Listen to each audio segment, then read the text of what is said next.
A young college student. A late-night drive. A single haunting phrase over the phone. "Oh, shit." And then nothing. No more words. No more signal. No trace. What happened in those final moments before Brandon Swanson vanished into the night of rural Minnesota? On May 13, 2008, Brandon Swanson, a 19-year-old college student from Marshall, Minnesota, celebrated the end of his spring semester.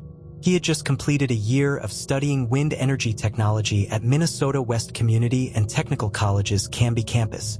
That night, like so many students eager to welcome summer, Brandon joined friends at not one, but two parties. Witnesses saw him drinking, but not heavily. He wasn't stumbling, slurring, or out of control. To everyone who saw him, Brandon seemed fine, just a young man blowing off steam after finals. By midnight, Brandon decided to make the 30-mile drive back home to Marshall. It was a route he'd taken before, familiar roads winding through farmland, gravel paths, and stretches of rural highway. But somewhere along that drive, the night took a fatal turn. Just before 2 a.m., Brandon's parents, Annette and Brian Swanson, were startled awake by a phone call from their son. His voice was calm, not panicked. He explained that he had accidentally driven his Chevrolet Lumina into a ditch. The car was stuck, but he was fine, uninjured and sober enough to know exactly what had happened. He told his parents he thought he was near Lind, a small town just outside Marshall. Relieved that he wasn't hurt, they jumped into their pickup truck and set out to find him, keeping Brandon on the line the whole time. But something strange happened. As they drove toward Lind, Brandon couldn't see their headlights. They couldn't see his. They tried using their car lights as signals, flashing them on and off. Still nothing.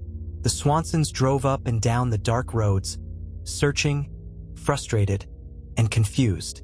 Brandon finally told them he could see lights in the distance. Likely Lind, he believed, and he'd start walking that way. He asked his dad to meet him at a local bar parking lot. His parents agreed, and Brian drove toward the meeting point. But the longer Brandon walked, the less sense things made. He described fences, gravel roads, the sound of running water somewhere nearby. For 47 minutes, his parents stayed on the phone with him. His voice remained steady, even casual. Then, suddenly at 2:30 a.m., Brandon cut in with two chilling words. "Oh, shit," and the line went dead. The Swansons tried calling back, again and again. No answer. No voicemail pickup. Just silence. By dawn, desperation set in. At 6:30 a.m., they contacted the Lind police to report Brandon missing. But instead of alarm, they were met with dismissal. One officer reportedly told them Brandon had a right to be missing. After all, he was 19. Maybe he'd gone to another friend's house. Maybe he was still out. But Annette Swanson knew better. A mother's instinct screamed that something was horribly wrong. Later that day, reality began to unravel. Investigators checked Brandon's phone records. His last calls hadn't come from near Lind at all. Instead, the tower pinged his phone 25 miles away, near Porter, in the completely opposite direction. Soon after, deputies found Brandon's car in a ditch near Taunton, right along the Lincoln County line. The car wasn't damaged, but it was strangely positioned, hung up on an incline, one side lifted just enough that the wheels couldn't grip. The doors were open. The keys were missing. No footprints. No obvious direction of travel. Just emptiness. The discovery triggered a massive search effort across Lincoln, Lyon, and Yellow Medicine counties. Bloodhounds traced Brandon's scent for nearly 3 miles. His trail led across fields, through gravel roads, and toward the Yellow Medicine River. At one point, dogs followed his scent right into the water. Searchers brought in boats, helicopters, and ATVs. Deputies walked the riverbanks, combed fields, even searched abandoned farms. Brandon's father remembered hearing his son describe water nearby during their final call. Could he have slipped, fallen, and drowned? The theory seemed plausible, but searches of the river turned up nothing. No body, no clothing, no phone. And then came another twist. One of the search dogs picked up Brandon's scent on the other side of the river. He kept going north along a gravel road before the trail abruptly ended. If Brandon had crossed the river, was he alive?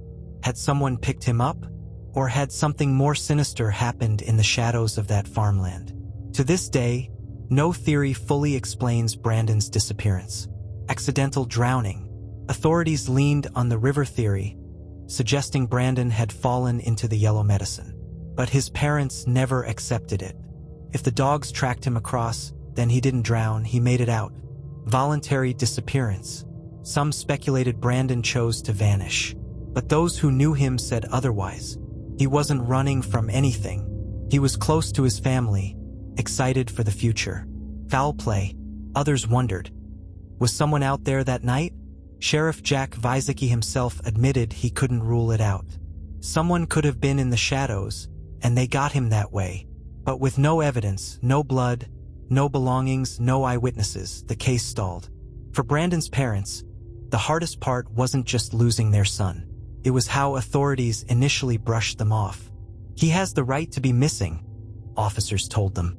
But Annette knew that delay had cost precious hours. Hours that might have saved him. So the Swansons fought back. They lobbied lawmakers, demanding change. Their efforts paid off. In 2009, Brandon's Law was passed in Minnesota.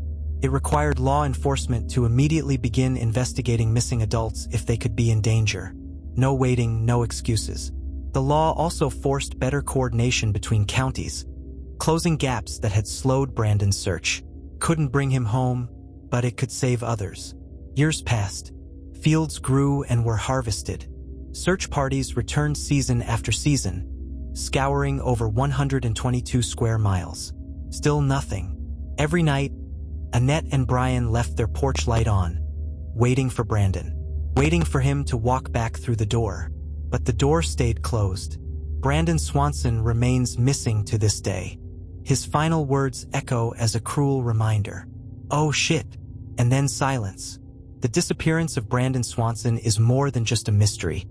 It's a haunting story about the fragility of safety, even in places we think we know. A young man leaves a party, makes a phone call, and steps into the dark. Was it an accident? An abduction? A crime carefully hidden under the cover of night? We may never know. But one thing is certain. Somewhere in the farmlands of Minnesota, the truth is still out there, waiting to be uncovered.